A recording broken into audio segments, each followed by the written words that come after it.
De la botte à cap au talon haut, tu n'es pas obligé de choisir l'un ou l'autre. Bienvenue dans le balado Les ailes de l'avenir. Ici, tu vas découvrir d'autres femmes inspirantes, remplir ta boîte à outils et avancer vers un projet professionnel à ton image. Le Coffre, Centre conseil en emploi, œuvre chaque jour à l'amélioration de tes conditions de vie professionnelles. Toi, tu es une femme aux multiples possibilités, ton choix de carrière l'est aussi. On te souhaite bonne écoute! Bienvenue dans ce nouvel épisode de Balado et aujourd'hui c'est un peu spécial parce que je reçois ma nouvelle collègue Rima Makhzoumi qui est une nouvelle arrivante aussi au Québec et une ancienne participante des programmes Coffre à Saint-Hubert. Donc pour vous la présenter un petit peu, Rima Makhzoumi est originaire d'Algérie où elle a étudié le droit et travaillé plusieurs années comme juriste. Même si elle aimait son métier, elle a ressenti le besoin d'explorer de nouvelles avenues et elle a amorcé une reconversion vers le marketing numérique en se formant à la fois en étant autodidacte et auprès de professionnels. Arrivée au Canada depuis 1 an, elle passe d'abord quelques mois en Alberta où elle suit une formation d'anglais avant de s'installer avec son mari au Québec pour de meilleures perspectives d'emploi. Aujourd'hui, Rima est agent de communication au quartier de l'emploi, un rôle qui reflète son parcours riche, sa capacité d'adaptation et son désir constant de se réinventer. Bienvenue Rima! Merci Émilie, merci de me recevoir. Et juste pour faire un petit retour rapide sur tout ce que tu as dit, un petit brin de folie aussi. Un petit brin de folie, Ouais. dans quel sens? Dans ton vouloir immigrer ou te réorienter ou faire les deux en même temps? Les deux, oui. D'embarquer toute ma famille, Ouais. de venir ici, de tout recommencer. Ouais. Alors, avant de découvrir vraiment ton parcours, ta vie, le principe de cet épisode-là, c'est de retracer tranquillement, en fait, tes années pour savoir pourquoi tu es assis en face de moi aujourd'hui. Mais avant tout, qui est Rima, la femme?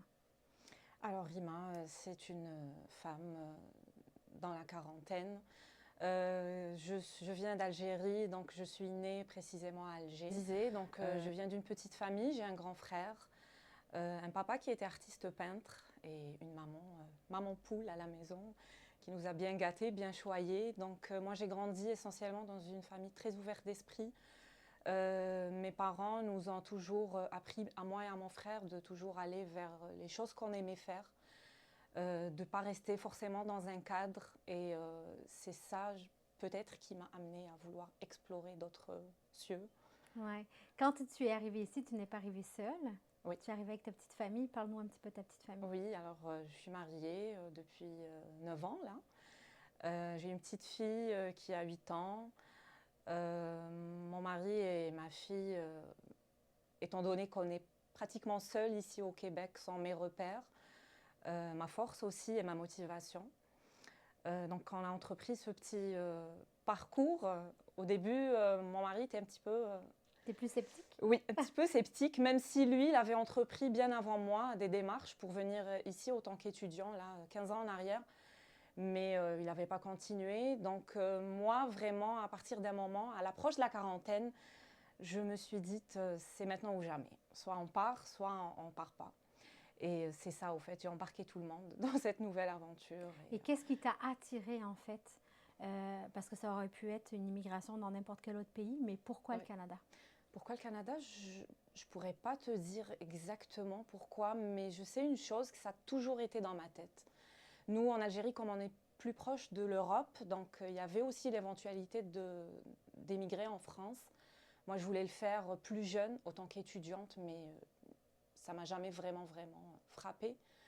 Le Canada, pourquoi? Parce que déjà, on vient avec notre statut de résident permanent, qu'il n'y a pas l'aspect aventure dans la démarche, de vraiment être bien encadré, d'avoir nos papiers dans les règles et tout. Ça, c'est très important pour moi, pour avoir une certaine stabilité pour moi, pour surtout ma fille. Je n'allais pas l'embarquer dans un cheminement qui aurait été complexe. Voilà, c'est vraiment par rapport à ça. Et vraiment d'aller loin aussi, même si c'est difficile tous les jours, mais vraiment d'aller dans un autre continent, vraiment à l'opposé, on va dire, de l'Afrique. Ça aussi, c'était une grande aventure. Voilà. Tu parlais de droiture. Oui. Est-ce que ça fait partie de toi ou est-ce que c'est ton premier métier qui t'a amené ce côté-là, structure? Tu étais juriste, hein, à Alger? Oui, c'est un peu des deux. Ouais. C'est un peu des deux. Depuis toute petite, j'ai toujours été sensible aux causes juridiques, aux causes de droit, tout ce qui est injustice. Ça c'est quelque chose qui on va dire, me perturbe. Donc, j'ai toujours voulu, étant petite, soit être juriste, soit être architecte. Voilà, j'aime tout ce qui est architecture, décoration et tout. Mais bon, j'étais pas très bonne en maths, donc je me suis dirigée vers le droit. J'ai fait mes études vraiment par passion. J'aurais pu faire autre chose, mais j'ai vraiment choisi ce volet-là qui n'a pas été facile. Des études universitaires qui n'ont pas été faciles, mais grâce au soutien de ma famille, de mon frère, de ma tata aussi, j'ai pu y arriver à bout. Et aussi le métier aussi. Je voulais vraiment, vraiment faire ce métier. J'ai débuté mon parcours professionnel en faisant, on va dire, pas des petits boulots, mais vraiment, j'ai commencé en tant que chargée clientèle. Je veux dire, de tout mon parcours professionnel, j'ai pu en retenir plusieurs choses qui m'ont Ça a construit ton bagage d'aujourd'hui. Exactement, voilà. Okay. Puis, petit à petit, tu as senti, dans quelques années après, qu'il te manquait un petit quelque chose? C'est ça. C'est quoi, en fait, cette peut-être deuxième partie de toi qui avait besoin d'émerger? C'est ça, oui. Donc, on va dire que j'ai fait un petit peu le tour. Je me suis questionnée professionnellement. J'aimais ce que je faisais, mais il me manquait toujours quelque chose. Et ce côté-là, c'était un petit peu le côté créatif, le petit côté fun, le petit côté de mettre ma personnalité dans une création. Après, j'étais pas artiste, j'étais pas ni chanteuse, ni actrice, ni artiste peintre. Et je me posais la question, comment je peux vraiment arriver au bout de faire le travail qu'on aime et d'apporter sa touche. Et là, c'est durant vraiment la période de la Covid où on était tous chez nous. Et là, j'ai commencé un petit peu à être un petit peu plus sur l'ordinateur, avoir plus de temps déjà. Et ça a été un petit peu le moment où il y a eu le marketing digital ou numérique qui a émergé. Et tout ce qui est réseaux sociaux, et tout le monde était sur les réseaux sociaux. Et là, je me dis, ah, pourquoi pas? Et j'ai commencé à me former dans ce domaine-là, en autodidacte. Et voilà, j'ai pris goût à faire des petites réalisations, à faire des petits montages vidéo, à écrire, voilà, à partager, en fait. Voilà. Puis donc là, c'était encore en Algérie à ce moment-là. Oui. Donc tu t'es formée, tu as testé des outils, tout ça, puis tu t'es dit, est-ce que c'était une évidence pour toi que quand tu allais arriver au Canada, au Québec, tu allais être dans cette voie-là? Est-ce que c'était un but pour toi? C'était un but, un rêve, mais sincèrement, je n'aurais jamais cru y accéder aussi rapidement. Voilà, ça, même là maintenant, en t'en parlant, ça m'émeut un petit peu parce que je me dis, ah, tu es là. Tous les matins, je me dis, ah, je vais au travail et je vais faire ça. Waouh! Franchement, oui, c'était un but pour moi. Et d'où le changement de province. Je ne sais pas si j'anticipe un peu sur... Oui, c'est ça. On va parler en fait de toute ta transition dans les communications. Mais avant ça, tu es partie d'Algérie, puis tu es arrivée à Calgary. Oui. Donc, ce choix, oui, parle-moi de ce passage-là de ta vie, de votre vie en fait à Calgary. Oui, alors ce passage, au fait, c'était un choix bien réfléchi. On hésitait un petit peu entre deux provinces. Et on avait choisi Calgary parce qu'on avait des amis là-bas déjà. C'était pour nous un plus. Et on voulait vraiment voir le côté anglophone parce que nous, on a toujours baigné dans un côté, on va dire, plus francophone, même si on parle arabe et tout. Mais on a plus baigné de par notre éducation, notre famille et tout, plus dans le côté francophone. Donc on s'est dit, pourquoi pas? Donc on part là à Calgary, on avait des amis qui nous ont bien guidés, ça c'est vraiment quelque chose d'important pour des gens qui ont, voilà. C'est un soutien émotionnel, Exactement. Puis un espace sécuritaire aussi. Exactement, de vraiment savoir tout ce qu'il faut faire, c'est pas évident pour des gens, même s'il y avait certaines associations qui accompagnaient, mais ça reste jamais comme quelqu'un, on appelle et on a directement l'information. Et là, j'ai eu aussi l'opportunité à Calgary d'intégrer une très très bonne école d'anglais. Je garde vraiment un très très beau souvenir de ces 6 mois que j'ai passés là-bas, que j'ai rencontré vraiment des personnes formidables. J'ai appris l'anglais, j'ai appris humainement, j'ai appris sur moi-même. Mais arrivé à un certain moment, moi et mon mari, on s'est posé la question pour avoir une meilleure opportunité, De meilleures opportunités. Voilà, d'emploi, d'intégration aussi, hein, parce qu'il n'y a pas que ça, il n'y a pas qu'avoir un travail, il y a aussi l'aspect humain, de se sentir bien dans une société, inclus. Donc on s'est posé la question, est-ce qu'il faut partir ou pas? Et là, ça tombait vraiment avec l'été et les vacances de ma fille.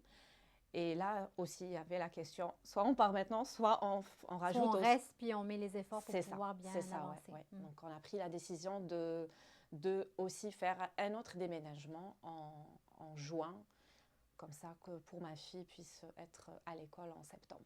Donc là, tu arrives au Québec. Ouais, nouveau changement. Et tu habites Longueuil. Oui. Ce choix-là de Longueuil?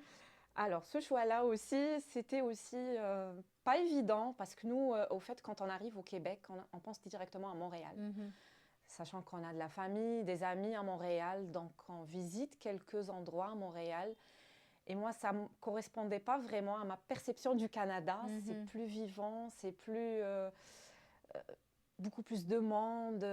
Tu avais besoin de calme. C'est ça. Plus de calme, quelque chose de plus posé, de route plus large, je ne sais pas, mais dans ma tête, c'était ça le Canada. Donc là, j'avais aussi une amie qui habitait à Longueuil, qui a visité pour moi, d'ailleurs je la remercie par ce biais, des appartements à Longueuil, et j'ai aimé. C'est vraiment plus calme, plus cosy, plus familial. Voilà. Donc là, tu arrives à Longueuil, vous avez votre appartement. Ouais. Et là, tu te dis, comment ça se passe dans ta tête pour te projeter? C'est quoi le step que tu as fait pour trouver justement ce programme-là chez Coffre? Qu'est-ce qui se passe dans ta tête à ce moment-là? Alors là, à ce moment-là, j'étais vraiment dans le brouillard. Ouais. Je suis là, j'ai quitté mon pays, j'ai quitté une autre province pour vraiment... Ça a été beaucoup d'étapes très, très difficiles émotionnellement, déjà de quitter sa famille en Algérie, de quitter des amis au nord qu'on avait à Calgary. Ça n'a pas été facile du tout. Et là, je me dis, bon, là, il faut vraiment se concentrer sur sa carrière professionnelle. Par où je commence? C'était vraiment la question, qu'est-ce que je dois faire?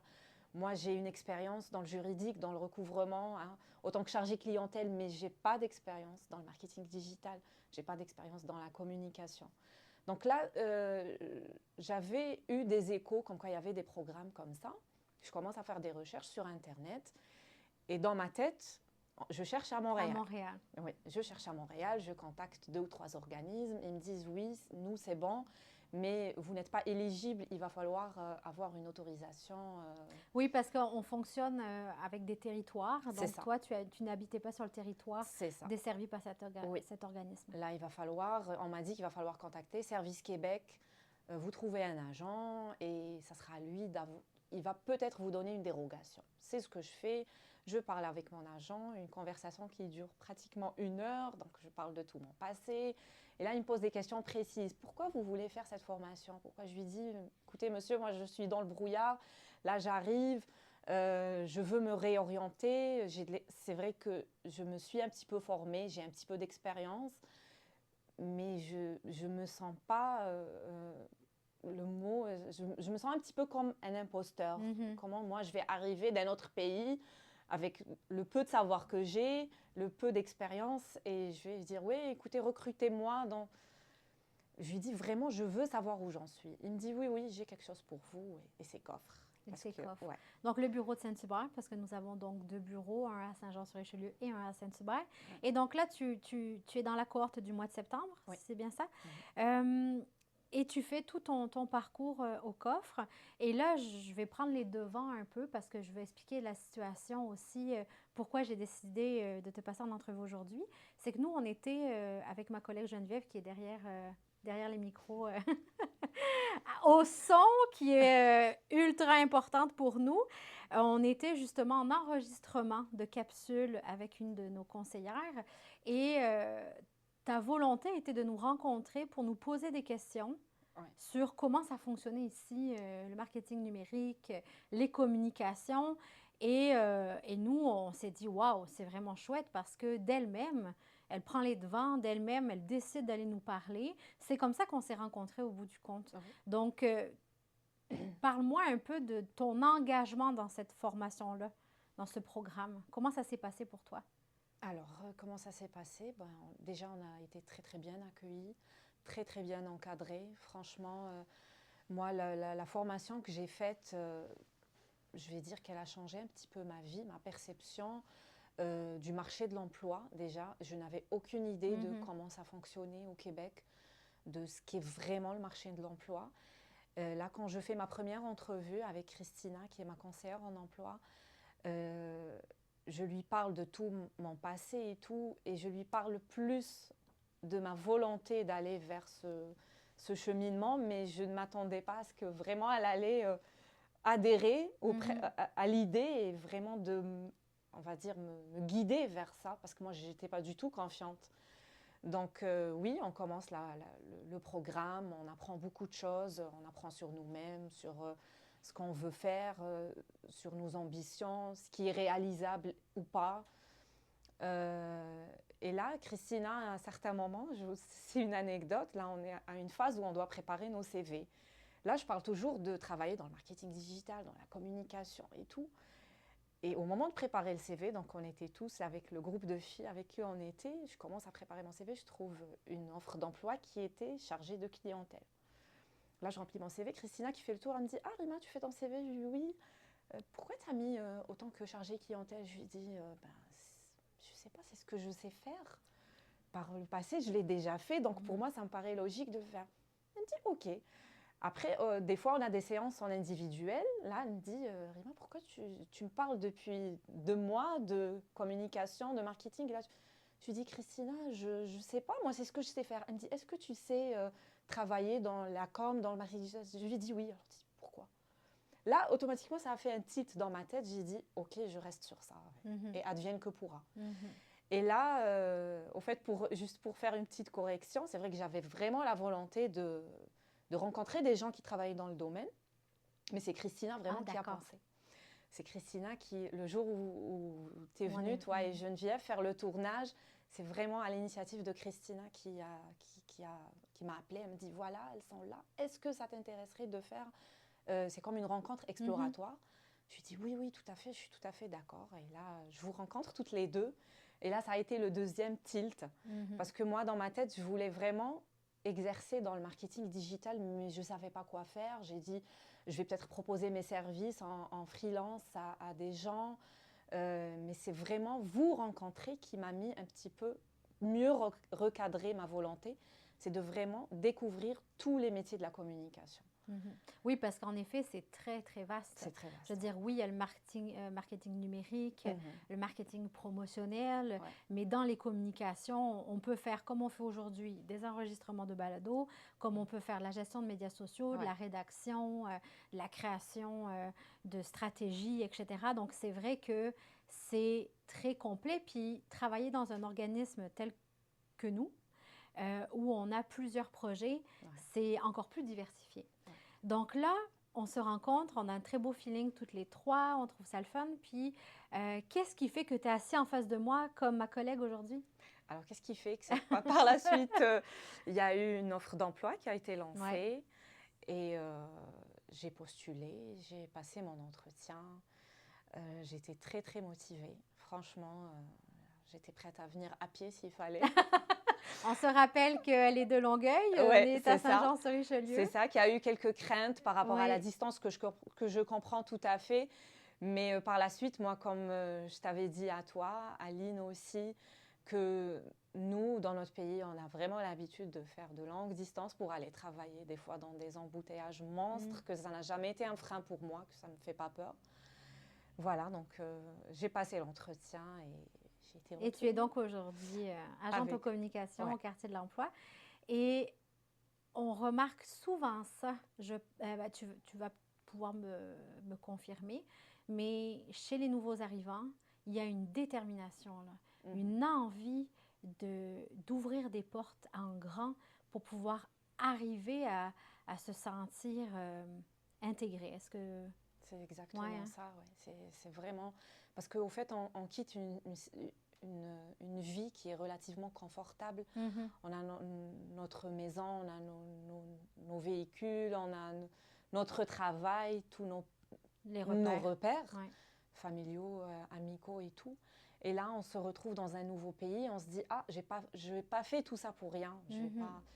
J'ai quelque chose à prouver pour moi-même, à ma famille. On se sent quand même un petit peu stressé. Donc, on se dit, il faut vraiment, vraiment avancer. Après, il y a 2 catégories de personnes. Il y a des catégories de personnes qui flanchent un petit peu, qui sont un petit peu désillusionnés un peu. C'est ça, oui. En fait, on ne s'attend pas à ce que ça soit aussi difficile. Moi, je m'y attendais. Moi, je m'y attendais un petit peu. Peut-être que si je serais venue directement au Québec, je me dis des fois peut-être que ça aurait été plus rapide, plus facile. Mais après, je me dis, mon passage en Alberta m'a aussi vraiment plus motivée. Et donc, quand je suis arrivée et t'a apporté des éléments en plus. C'est ça, oui. Donc, moi, quand je suis arrivée au Québec, j'ai dit, c'est maintenant ou jamais. Je fais tout. Et là, je fais tout. Je fais coffre, je passe mon permis, vraiment en laps de temps très, très rapide. Et on se lance. Voilà. Tu te rends compte qu'en moins de 6 mois, au Québec, hein, ouais. Qu'est-ce que ça te fait quand tu repenses à tout ça? Chair de poule. Ouais. Oui, franchement, comme je t'ai dit au début, je ne m'attendais pas à ce que ça soit vraiment rapide. Je mettrais ça sur ma volonté, ma motivation, mais aussi aux personnes que j'ai rencontrées. Des fois, je ne sais pas si on peut mettre ça sur le coup de la chance, mais des fois, on rencontre des gens qui sont déterminants dans notre vie. Ben, je pense parce que tu étais prête à le vivre, tout simplement. Il y a, selon moi, il y a une question de synchronicité. Il y a une question que l'on reçoit exactement selon ce qu'on a besoin de recevoir au moment qu'on a besoin de le recevoir. Donc, tu étais tout simplement prête à être ici aujourd'hui. Ton histoire est vraiment très inspirante et je pense que ça peut vraiment aider autant les nouvelles arrivantes ici au Québec que les personnes qui sont en plein questionnement, en réorientation, parce que toi, tu as carrément fait les deux en même temps. Donc ça, je pense que les moments où tu vas trouver ça peut-être plus difficile, ça va être peut-être un point d'ancrage pour toi de te dire, ben j'ai fait tout ça. J'ai fait une immigration, j'ai fait une réorientation et je suis à l'emploi, tu sais, en moins de 6 mois au Québec. Donc bravo à toi, en tout cas. Merci. Et pour terminer, qu'est-ce que tu pourrais donner comme conseil aux femmes? Alors les conseils aux femmes, vraiment, je dirais que de vraiment croire en elles, d'avoir un but. C'est vraiment d'avoir quelque chose, un big why, comme on dit en anglais. Parce que la vie, elle peut être tumultueuse. On peut se lever le matin, être démotivé. Ne surtout pas compter sur la motivation parce qu'elle n'est pas constante. Exact. Mais vraiment compter sur le pourquoi je fais ça. Moi, mon pourquoi, ça a été en premier lieu pour moi-même, je ne vais pas dire le contraire, pour ma petite famille et ma grande famille. Vraiment arriver à quelque chose. Et aussi de garder un esprit et un mental de faire. Ça, c'est très important. Et de chercher, de toujours être dans la recherche. En action. En action, Peu importe que ce soit des petits pas, que ce soit des moyens, des grands pas, aller demander de l'aide. Des organismes comme nous, il y en a dans plusieurs territoires ici au Québec. Donc, c'est sûr que d'oser demander de l'aide et de se laisser guider. Hein, parce que je pense que la femme doit être prête à se laisser guider aussi. D'accepter qu'à un moment donné, il y a des personnes qui sont spéciales dans leur parcours. C'est ça. Et de vraiment, si tu faisais un travail, je parle vraiment à cette femme, si tu faisais un travail dans ton pays d'origine et que tu n'aimais pas, dis-toi que tu peux arriver ici et de faire autre chose. C'est vraiment un pays qui te donne les moyens d'arriver. Moi, je pense de vivre, on va dire, comme je dis à mon mari, de vivre le rêve canadien. Vraiment. Il y a plein de possibilités qu'il ne faut pas flancher, que même si on reçoit des refus, parce que moi-même j'en ai reçu, de ne pas s'arrêter là, d'avancer et de chercher. Maintenant, on a tout à portée de main, on a Internet, on peut appeler au téléphone, on peut se déplacer. Voilà. Merci beaucoup, Rima. Merci, Émilie. Et puis, je te souhaite une tellement belle continuité dans tout ton parcours. Ouais, de me donner l'occasion de m'exprimer parce que vraiment, pour revenir au coffre, moi, je dirais aux femmes d'y aller. Parce que moi qui étais dans le brouillard, là, j'ai vu le bout du tunnel. Voilà. Merci. Merci. À bientôt. Merci. Au revoir. Tu as aimé cet épisode? On a piqué ta curiosité? On t'invite à venir nous rencontrer à nos bureaux ou sur nos réseaux sociaux. Alors, à bientôt!